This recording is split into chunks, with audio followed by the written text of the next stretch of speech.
Good morning, friends and clients and interested individuals. My name is Loni Woodley. I'm the managing partner of Atlas CPAs and Advisors. And we're back with you to present a couple other key presentations and points about PPP loans. We know that things have changed. Things are continuing to change. So no matter what we talk about here, we will try to keep you updated on other changes that haven't been released yet and the new ideas that are coming up. But I'm with my business partner, Fran Coet, from our Westminster office. And we will be sharing together the various new topics related to loan forgiveness on the PPP loans. And we hope that this is useful to you in a way that is now the new topic of conversation. Again, we do know that there are certain other things happening in Congress that we will try to keep you up to date, because we've heard rumors of several new things coming on the boards, even a second round of PPP loans, which we will keep you updated. We don't have the details on that if that does happen. As always, we do want to share with you the fact that this is not legal advice. We are providing you this for information and education purposes only, and that we do ask that you consult your advisors, and people at Atlas CPAs are more than willing to help you with this and help guide your way through this. I think with that in mind, I would turn it over to Fran to talk a little bit about just kind of an introduction that she found. So Fran, would you like to go through some introduction of this? Happy to do that. And of course, the big piece of legislation we're going to talk about is the PPP Flexibility Act. But I thought it was interesting looking at the Chicago Business Journal from March 27th, which was the date of the enactment of the CARES Act, through roughly the middle of May. So we were coming up on 60 days, almost 8 weeks from date of enactment. And during that time period, there were over 30 articles that featured PPP in their headlines, just in this one publication, this business journal. And you can kind of skim through this, see what the issues are, that SBA was issuing the instructions for the loan forgiveness. I think that happened right around the middle of May, that there were all these predicaments that were generated that Congress maybe had not thought out well when they passed the PPP legislation in the CARES Act. One of the biggest ones, and it's still a concern, is that employees may not be coming back to work as quickly as the employers would like. And in some cases, because of the provisions of the stay-at-home, safer-at-home edicts that the states have issued and some of the cities and counties have issued, that there's such a restriction on the business that they can't possibly bring back all of their employees because they can't be fully open at this time. That was causing some real problems for the employers and for the satisfaction of the PPP loan forgiveness. So lots of information was out there, and you can see little pieces of that. The 5 things to make sure you do to get loan forgiveness, I think it's the last little headline that I've got here. And then if we go to the next slide and look at what happened a few days after that time period, May 19th through the 10th of June. And of course, during that time, June 5th, we had new legislation that was put into law by the administration, by the Senate and the House, which is the PPP Flexibility Act. And here we see, even though the SBA had come up with their loan forgiveness application, they are going to have to retrofit that due to this new legislation. And we're back into a learning curve again.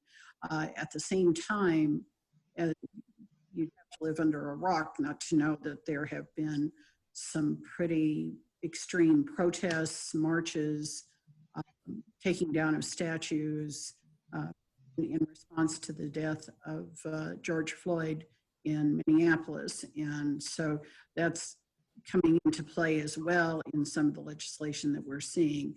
So some of the headlines there The PPP rules may still leave questions unanswered, but as we'll see in the PPP Flexibility Act, we've got much more flexibility, and many more of our clients are going to qualify, I believe, for 100% loan forgiveness from the PPP loans. And I think, Fran, it's interesting that there has been a huge change in a lot of things happening in our world today.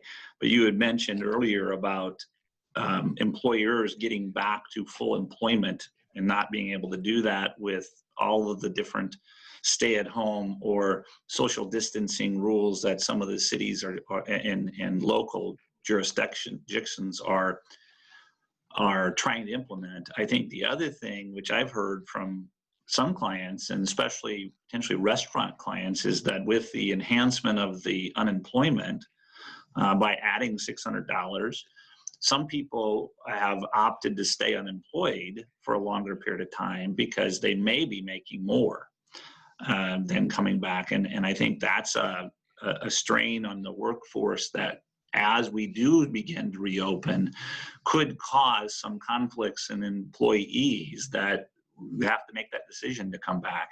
Because if you top that with them feeling comfortable coming back, it creates a conflict for them that is real. Then you add to that some of the social unrest that is happening. It's a very, very interesting time for the United States and the world today. Loni, isn't that the Chinese curse? May you live in interesting times. Yes, I believe that's right. That is not a blessing, right? Well, and it's interesting that this new act, which was dated in June 5th, is called the Flexibility Act. So why don't you tell us a little bit about that, Fran? Because flexibility seems like a unique word. It does, and at least it's their second round. So I attended a Intuit-sponsored webinar that had Marco Rubio as one of the guest speakers, and he's the senator from the state of Florida. He was also a presidential candidate at one point during the 2016 campaign.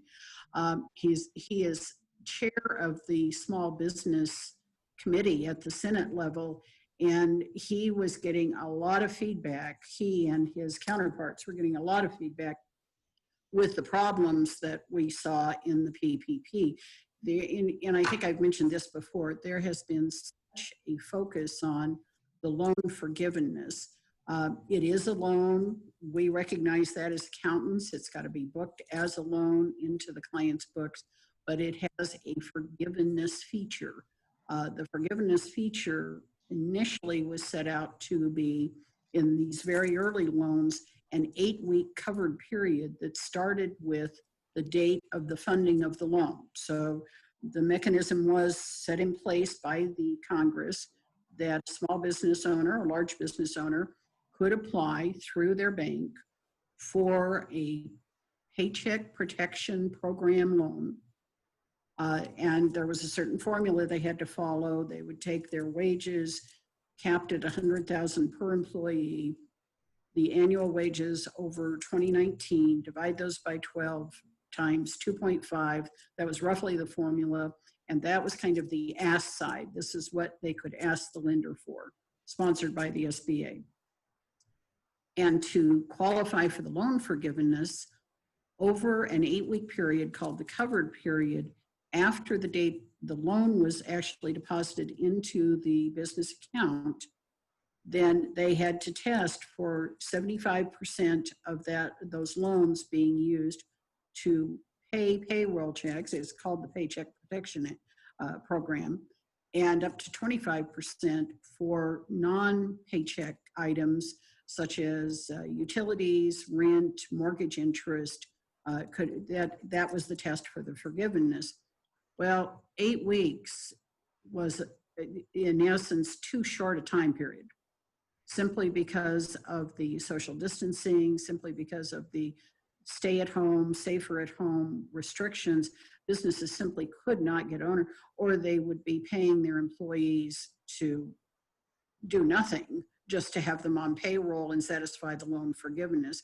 So with that kind of feedback, Congress decided that they were going to modify the CARES Act criteria.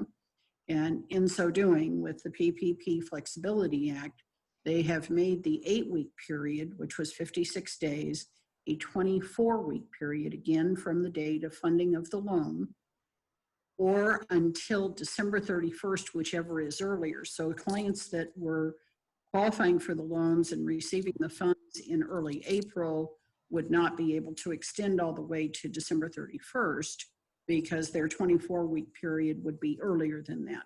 Make sense? Yes. Yeah, and I think the big thing is the two major changes is 8 weeks to 24, and in a lot of cases, June 30th to December 31st. You're right, for the testing, and we'll get there. Yeah. Well, and I think the third big feature of this is that there was a shift of, the SBA had said for loan forgiveness, you had to use the proceeds of the loan 75% for paychecks and some employee benefits, including retirement and health insurance, and only 25% could be used for the non-paycheck or non-wages, like the rent and the mortgage interest. And this legislation modified that to allow the non-payroll expenses to expand to 40%, which of course pushed back the requirement for the paychecks to make up 60% of the loan. So both the expansion of time and the expansion of the non-payroll, I think those are two of the three big features here. And here's the next. So in qualifying for forgiveness, it wasn't enough that you spent the dollars that you borrowed in the PPP. You also had to qualify to restate your workforce back to where they had been, in essence. And there were a couple of testing periods to look at this. So you went through a formula with dollars, and then you went through a formula with what's called full-time equivalents, or FTEs. One thing that Congress had not addressed when they wrote the CARES Act was the term of the maturity of the loan. So let's say one of our clients received a PPP for $150,000. They test with the payroll and the other expenses, and they only use $100,000 of that $150,000.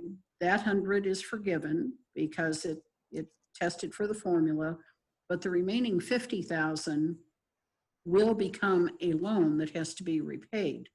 Under the initial CARES Act, the SBA said that the interest on that loan would be at 1% and to be paid back over a 2-year period. In the Flexibility Act in June, they extended the maturity of the loan for all loans made after date of enactment, June 5th, to a 5-year period. So they made a statutory decision that they wanted to expand the time that a business would have to pay back the loan. And it's still a very cheap loan. It's a 1% loan that is now by statute, and it matures over a 5-year period.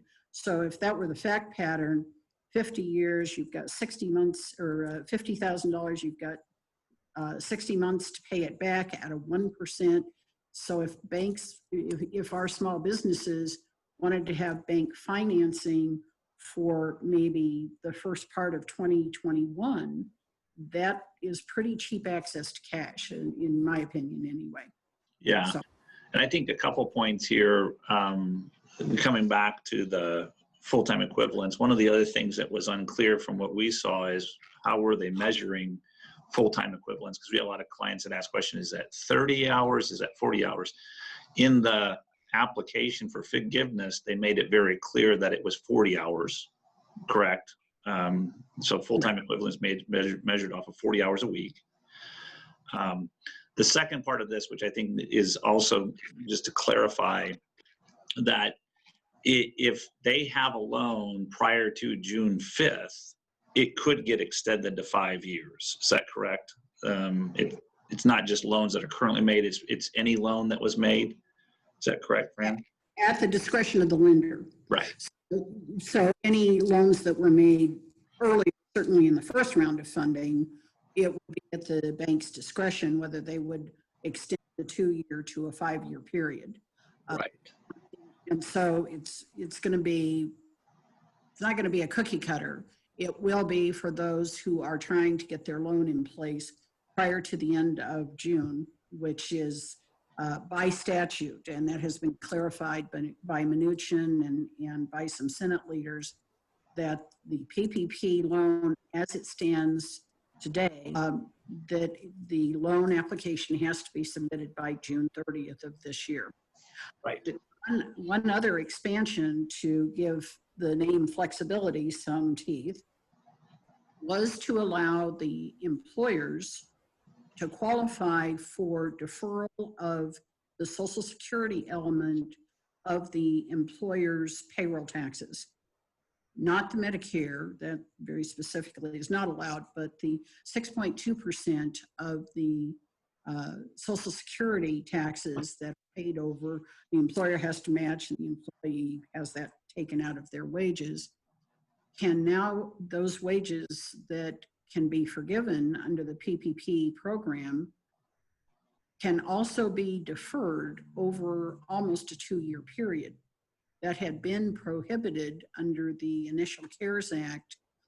It is a deferral, it is not a forgiveness, but it is a way to hand a business owner some additional interest-free cash access so that they're withholding that money to use it for their current cash flow, don't have to pay any interest or penalties, but they do have to repay 50% of that deferred amount by the end of 2021 and the remaining 50% by the end of 2022. We have a client that qualified for about a $350,000 PPP, and when we ran her payroll after the date of enactment, I think her deferral was over $30,000 for the 6.2%. She's got a very large payroll. And so in essence, she'll owe $16,000 of that back the end of 21 and $16,000 of that back in the end of 22. And her business certainly has been impacted by the coronavirus. She's starting to open back up again. Very good. Yeah, the one thing that I still, one of the underlying issues is truly what is still going to happen for businesses, and it's still unknown. We hope to see more and more opening up and some of these things becoming to fruition, but even in the first act, they didn't plan on this happening this long, so that's why they came up with this Flexibility Act and giving people more time to be able to either repay or utilize the funds that they've made available. Right. And the legislation was trying to respond. It was basically in a triage mode. Right. Congress was trying as quickly as possible to enact legislation. I've heard it said many times that you don't want to see the making of laws or the making of sausages, or you couldn't swallow either one of them, right? It just is kind of an ugly process and usually very drawn out. Appreciate how quickly Congress enacted the CARES Act at the end of March, and how quickly I think they responded to their constituents by saying, well, it was our best shot at the time, but we really need to give some more room to people to qualify for the forgiveness. I think, Fran, what you just said bears repeating. I do agree with you. I think the Congress did act very quickly. We know how Congress has acted in the past, and they did a great job of acting quickly to help businesses. But they still are continuing to act fairly quickly, and they know that other things are coming up. So more to come on that. Another thing that I think came out of this Flexibility Act is the repayment of interest and principal is being delayed. Do you want to share more about that? Yes, and I think we'll talk about this again at another presentation, but right now small businesses that had existing SBA loans or SBA guaranteed loans, 7A program, for example, the payment of the interest and principal is delayed until the lender is, oh, I'm sorry, this is part of the PPP. That's a Right. different program. I want to go off on that. So the payment of the interest and principal is delayed until the lender, the banker that you applied for the PPP loan, is actually repaid the forgiveness amount. So when the bank made the loan of, say, $100,000 through the PPP program, that came out of the bank's coffers, and then they had to wait for the business to test for forgiveness. If the business tests for forgiveness, they send that application to the SBA, and then the SBA has to send funds back to the bank. In my example earlier of someone who borrowed $150,000, they tested for forgiveness for $100,000, they still owe the 50. The SBA is charged with the cash to pay back the bank that $100,000. Well, the interest and principal, recognizing that the SBA may take a little longer than normal to get the funds to the bank, there is no repayment of interest and principal on that remaining $50,000 in my example until, so the trigger is pulled once the lender gets paid back the forgiveness. At that point, it enacts the loan itself, and then we would start the clock ticking over a 2-year period or a 5-year period, depending upon when the funding was done before or after enactment of the Flexibility Act.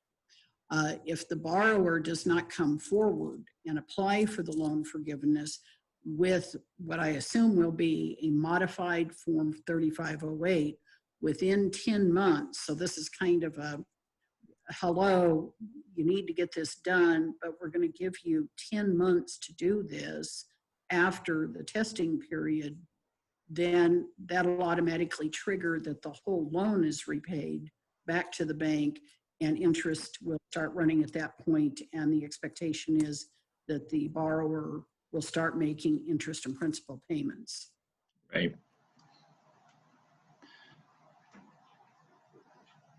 So I think also when you're determining that forgiveness, there is still some other requirements, right, Fran, about full-time equivalents. We've talked about this briefly before. Correct. As I mentioned earlier, there were 2 tests that you had to go through. One was on the dollar side. I get cash from the bank. I get $150,000. I spent $125 of that on the payroll. However, what I did was I gave raises to 10 employees when I used to have 20 employees to satisfy the dollar side.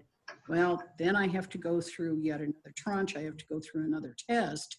And if I had dropped my full-time equivalents by 50%, that gap would trigger a loan that would not be forgiven and would have to be repaid to the bank. Does that make sense in some kind of tortured way? Yeah, I think the simplest, we did give some examples of this in previous presentations, but the simplest way to think about this is if they had 10 employees going, full-time equivalents, I should say, going into this, and they only rehired 88. I'm sorry, they had 10, they rehired 8. That Right. would mean that 20% would not be forgivable of the loan. Is that a fair way to say it? I think that's correct, right. I do want to point out on this slide, because there's a question that'll come up in a different presentation, that the employer can still have an option here. What Congress did was they moved the test for the rehiring to December 31st, trying to give businesses the opportunity to get fully back to their workforce and back to having 100% of the customers back at the bar or the restaurant or the hair salon. So the test is not June 30th as was dictated in the CARES Act, but it is now December 31st. However, the employer can opt back to the June 30th date. So yeah, I'm not sure, Loni, that means we're going to have resolution for some of our clients until year end, depending upon their facts and circumstances, whether they're able to open in total, whether they're able to rehire in total. For many businesses, the December 30th, 31st date may be better, but for some businesses who have a quicker recovery, but then if our recession continues, slide back down again later in the year, they may qualify for the testing June 30th. So we have, because we've got a 6-month option there between June and December, it may take us a while to get these loan forgiveness applications done. Right, and I think that's a big point, is that they have delayed because they do want to give flexibility through 12/31. So I agree with you, Fran. I think some of the forgiveness calculations are going to be delayed. It doesn't mean that you don't want to get in front of this, because the biggest issue, I think, is what will they do next? And I think every client that has a PPP loan should look at the forgiveness calculation still within a shorter period of time than 24 weeks, because there might be something coming next. And we just need to stay in front of it as much as you can and not wait. So we would encourage you just to take action now to at least determine what your forgiveness is and how that's being calculated. And yet they may be reticent to present that to their lender. And I think that's our job, Lonnie, is to Right. make sure that they are on track, that they are going to satisfy the loan forgiveness portion. That's our goal in this, to help our clients qualify for that.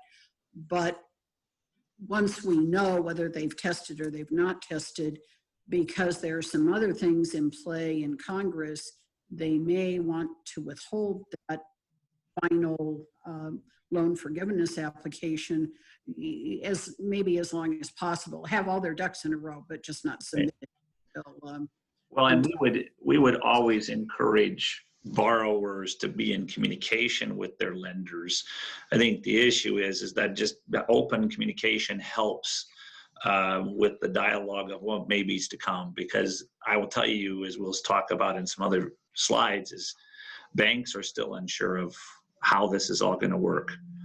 We're trying to stay in front of it, but banks are trying to stay in front of it too. And we have a lot of banks asking us how we interpret certain things. But having that open dialogue is extremely important for the future relationship that may need to be enhanced again if they do come back with some more provisions that allow for more funding.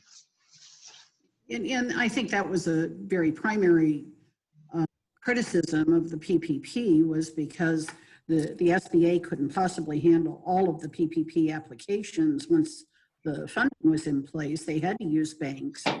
Then the criticism was that people that had banking relationships got kind of first dibs at the loans. And so I think what you're saying simply reinforces that that's a fact. Right.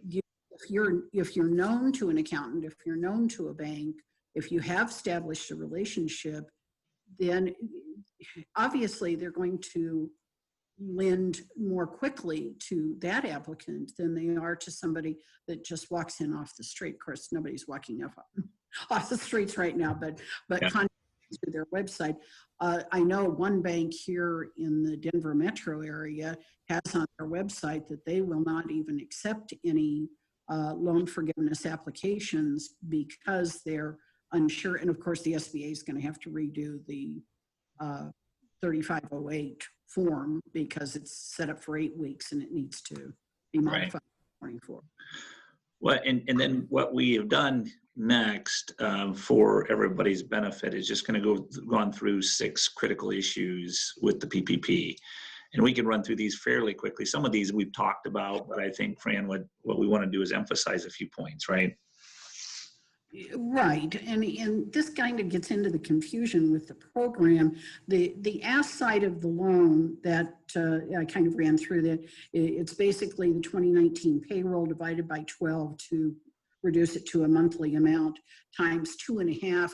Obviously that's padding. When we were looking at an 8-week period, if you're multiplying times 2.5, there was additional room given than other just the wages that was the base. But the priority was the payroll, that it is called the Payroll Protection Act. It was to keep people employed. The modification now to that program in the Flexibility Act is that you've got a little bit more room that you can spend on rent or mortgage interest or utilities. And so the benchmark is much easier to make, both time and dollar-wise.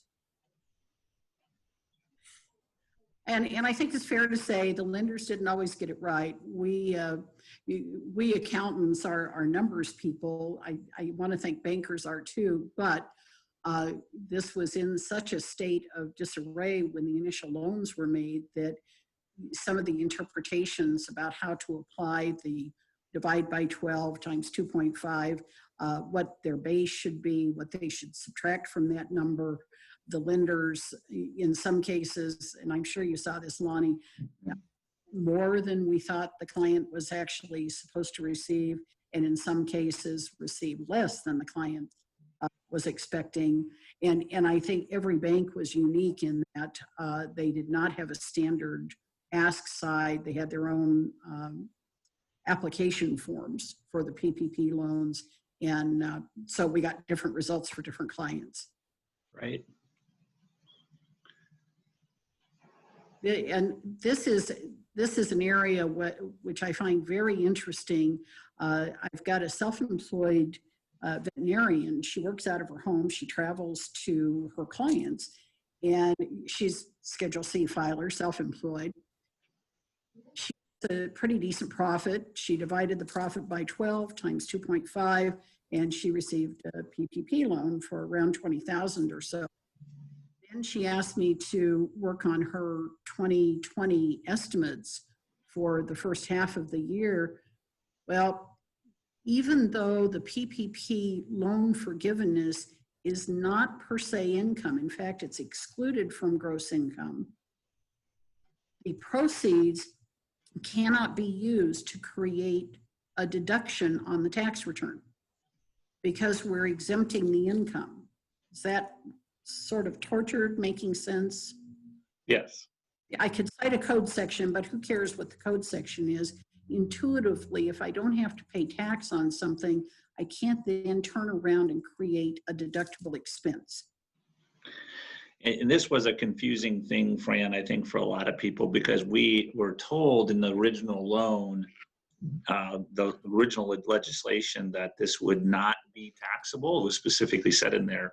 Well, that still remained, the loan forgiveness is not taxable, but the cost or the expenses that it paid for are not deductible, which is a little confusing. In the end, it means that whatever forgiveness is provided or obtained by the formula that we talked about before, that will be basically a taxable event that will show up on your taxable income on your tax return.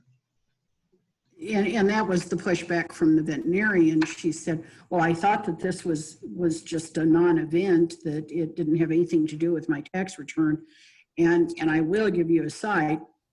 IRS came out with notice 2020-32 and cited code section 265 that says basically the fruit of the trade doctrine. If you exclude the income, you cannot then use that same money to create an expense. And so there it is. I had to go back and find when that was issued, and it was fairly early on. It's available at the IRS website. And we do believe that there may be further guidance on this. So we're not necessarily giving up that that they have to pay tax, but right now, as the law states, the forgiveness does, through an indirect method, become a taxable amount for a taxpayer. And I have to deal with the law as it stands. When a client's asking me, I can't consider pending legislation which may never come to fruition. And that's true, I think, for our industry at large. We have to deal with what's in front of us, not what we wish would happen or hope that will happen. It's just the reality as it's present. Exactly. One of the critical issues, and we spend a lot of time developing spreadsheets, I think, to help our clients walk through this 8-week period. the law literally says incurred and payments made during this covered period, which was 8 weeks, is now 24 weeks. And you would come into a problem where we had a client that was on a biweekly payroll. The funding would occur days into that payroll or 10 days into that payroll. And what could we count to, in our world, incurred means we have a liability for it. Well, if part of the payroll was actually incurred prior to the funding, then it couldn't meet the two tests. It might have been paid during the covered period, but it wasn't incurred during the covered period. So we were suggesting to clients that they reset their payroll dates or do a cutoff payroll and then start to be in sync with the 8-week period.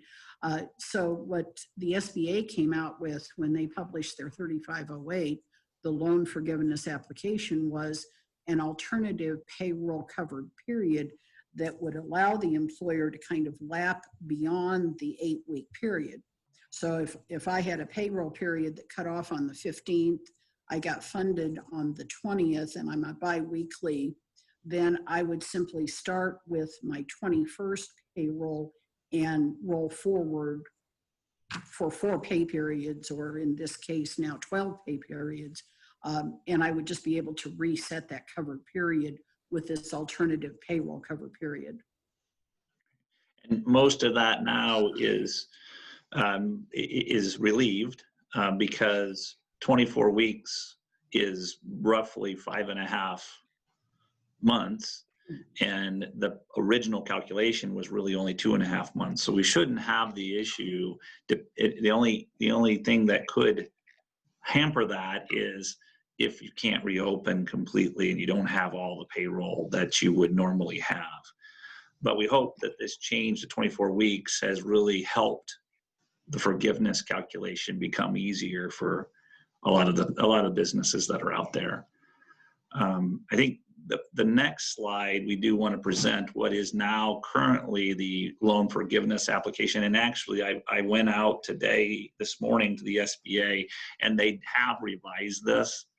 So the revisions are really the 8-week to 24 weeks and the 75% to 60%. So this is an old form. It is out, the new one is out there right now, and it is dated in June. So if you need this, you can go to the sba.gov website, or we can get this for you because we do have access to this. Absolutely. I'm assuming there's not a huge amount of modification other than those 2 items.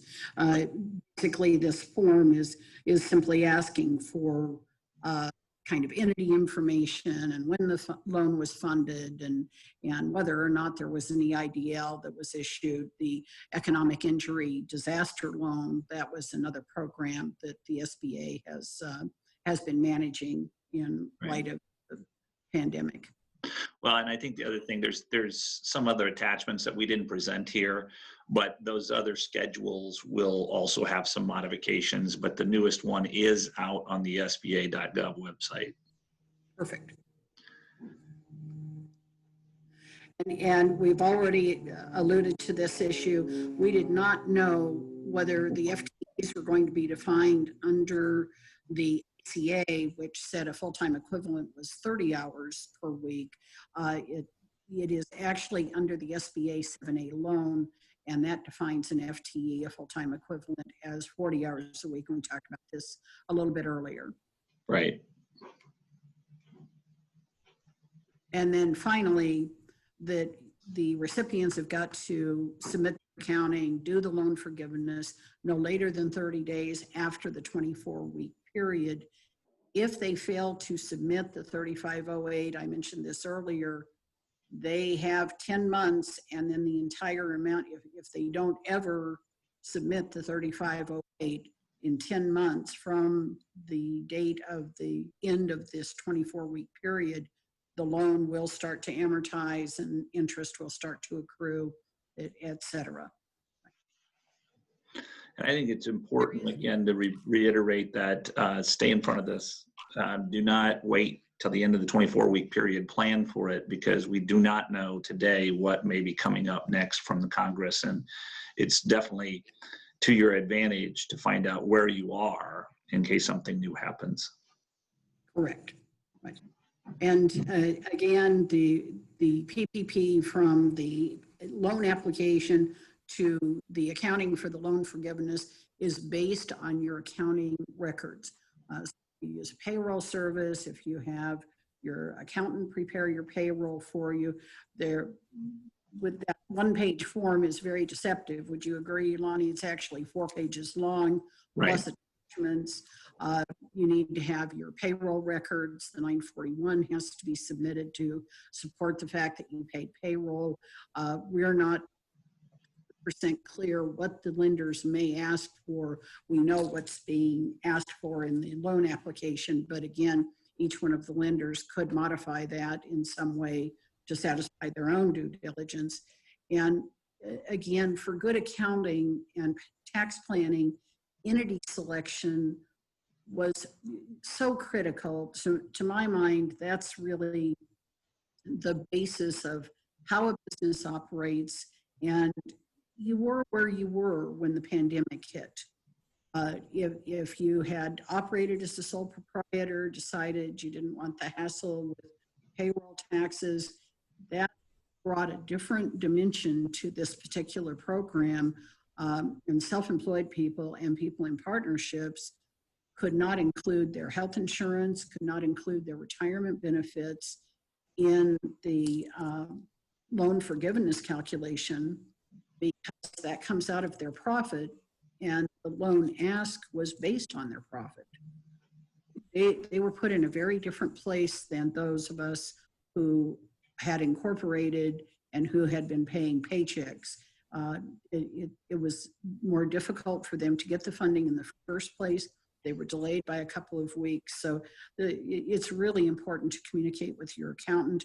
Bankers are more comfortable if you have a corporation. It's just kind of invasive, the entity selection, what that impact can have on a business.